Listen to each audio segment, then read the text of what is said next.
Alright, this is the Lordly Verdict with a special message for Avalanche. We need to be prepared to attack the Mako reactor in Sector 1. Repeat, we are going to attack the Sector 1 Mako reactor. Barrett and Cloud are already at it. But first, it is time for a review of the Final Fantasy VII Remake. It was either that or make a joke about my beard, and Discarded Dungeon already did that one. I think it looks snazzy. Very Castaway. So, anyway, it's time to talk about the Final Fantasy VII Remake official.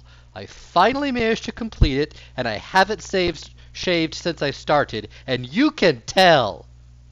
I finally get a mustache that does not resemble a Mexican bandito. No, seriously, I had that little... It looked like Raul from Fallout New Vegas. Seriously, go play that if you haven't. It's awesome. I'm not even going to bother reviewing the game. It is just pure awesomeness. So, I figure you've all heard how good the Final Fantasy VII Remake is, so let me go over the flaws first. A few people have pointed out that it drags, and I used to not understand them until about halfway through the game where I had to say, yeah, it does kind of drag. The specific level is actually about level 13 or 14 or so, and that level just, it drags.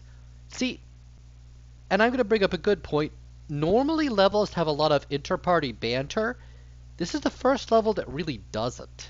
And when that happens, it's like, yeah, this kind of drags. There's just a little too much, and there's a few more filler levels, including one right before the finale.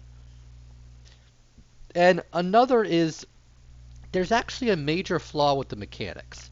See, this is a game where you have to make sure to get your enemy's weaknesses exploited.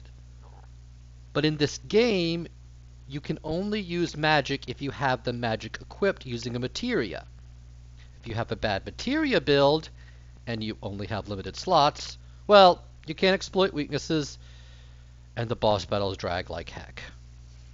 Basically, 3 or 4 of your materia slots can be considered stuck with having to have your basic magic. Oh, and it gets worse. You have to build up the power of materias, which means if you haven't been building, say, your barrier break materia, then when you face an enemy who uses a barrier, you're gonna have a bad time. It's like skiing when you cross your... It's an old South Park joke. Look it up on YouTube. You're gonna have a bad time. Now, other than that, well, the game is kind of linear. It's actually with an interesting perspective. Most of your actual levels are very straightforward with standard side paths for items. Now, this would be cool, except in this game, most of your items are actually pretty basic stuff. We're talking stuff like potion, MP potion, that kind of stuff. You're not going to get major armor or even weapons off stuff. This is because most of the weapons are actually tied to your skills, where you need the weapon to get your skills. So the game is very clear to make sure you cannot miss a weapon. If you do somehow miss them, usually by not doing the appropriate side quest or little extra thing, then what they do is they give you a chance to buy at a shop later, thankfully. But when they do have weapons in a crate, it's only like 4 or 5 through the entire game. And that's out of a good 24 plus weapons. And yeah, 24 weapons. Straight. 6 weapons per character, 4 characters. Yeah, 24 weapons. So yeah, like 4 of them, maybe less. And yeah, so you can't miss them. They're in big purple crates. And side quests are rather loaded. See, how it does is ever so often you go through an essentially goof-off level, and where you just get to sit down, relax, and go visit town, and that's the only time you get side quests. There's 6 of them per, with the exception of one area that has 3, one area that has 9. There are 4 side quest areas total out of 18 chapters. Yeah.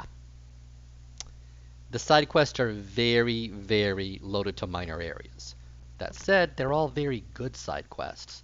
And finally, it underutilizes some characters. I can speak English very good. I totally can.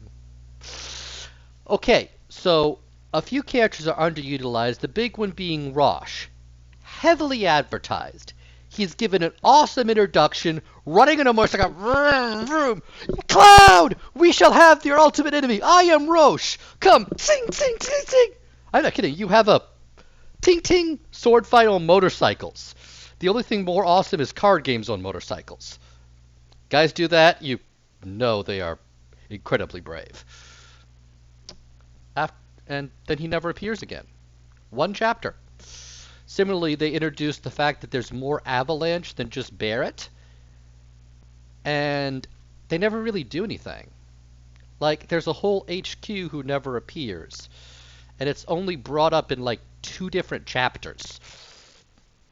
And finally, their system where you stagger enemies to render them vulnerable, and then you just hit them hard, it means that some minor battles drag. They just drag. They take too long to beat because you've got to stagger the enemy. In fact, there are some enemies that are not there's some enemies that are not impossible to stagger because they'll die beforehand, and some enemies that are practically invincible before they get staggered. Then there's one that's kind of middle of the road, but really those are the 2 types. Fortunately, those are the flaws. The rest of the game is perfect. There, done. I'm going to go. Okay, seriously. The game works. I complain about the system, but the basic idea works.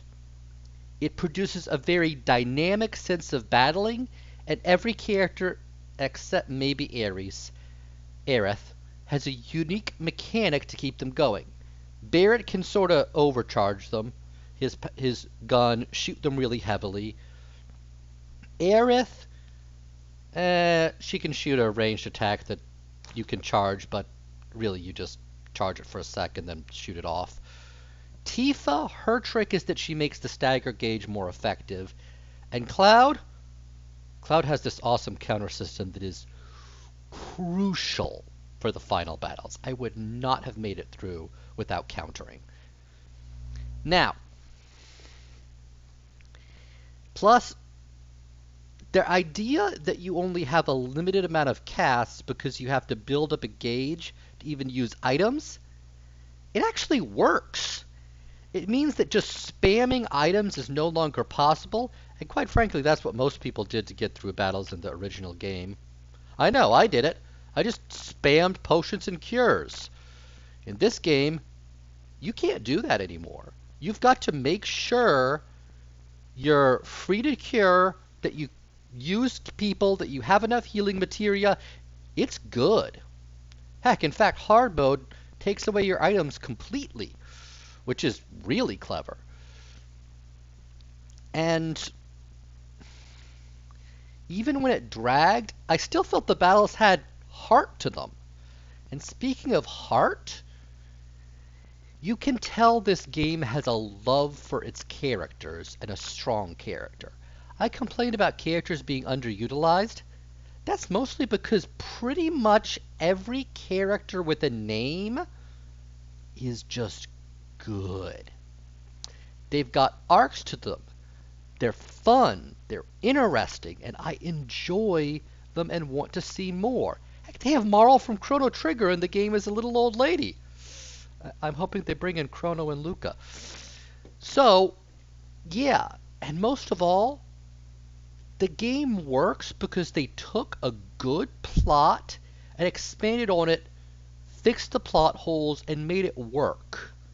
It's also got Nomura-style meta stuff, and I'm not going to get into that too much because I don't want to spoil the thing for you. And it just works. And most of all, they use the fact that they have better graphics. The people emote, they talk, they grimace, they banter, they saunter. They just have heart in them. Heck, they make sure there are points where they have straight up facial dialogue. And they use the fact that they have talking, like real talking, to let them do other stuff while the characters talk.